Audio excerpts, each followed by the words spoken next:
মানুষের কথা বলা শিখতে সময় লাগে মাত্র 2 বছর, কিন্তু কিছু মানুষের কোথায় কখন কার সাথে কিভাবে কোন কথা বলতে হবে এটা শিখতে সময় লেগে যায় মাঝে মাঝে পুরো একটা জীবন।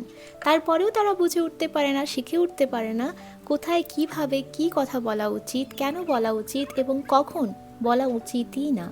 অনেক মানুষকেই তোমরা বলতে শুনবে, আমি তো মানুষটাই রুড, আমি তো এরকমই, আমি এরমভাবেই কথা বলি, এরমই থাকবো, আমার মনে কিছু নেই। এসব বলা মানুষকে শুধু এতটুকুই জিজ্ঞেস করতে চাই, যদি জানো তুমি এমন, যদি জানো তোমার শব্দ তোমার বাক্য মানুষকে দুঃখ দেয়, কষ্ট দেয়, তাহলে এই স্বভাবটা নিয়ে এত গর্ব কিসের? আমার একজন কালিগ এমন ছিল, আমার একটা স্কুলের ফ্রেন্ডও এমন ছিল। জাস্ট এতটুকুই বলবো, এসব মানুষ না সোসাইটির জন্য পয়জন। কারণ খাবারের পয়জনের তো ওষুধ থাকে, যেই পয়জন কানে শোনা হয় সেটা সারা জীবন থেকে যায়, কোনো ওষুধ নেই সেটার। Always maintain a decent distance from them for your piece. তোমাদের যে কোনো রকমের পয়েন্ট অফ ভিউ কমেন্টে লিখে জানাতে পারো। দেখা হচ্ছে আবার কালকে। এরকম ভিডিও ভালো লাগলে চ্যানেলটা সাবস্ক্রাইব করে দিও। বাই।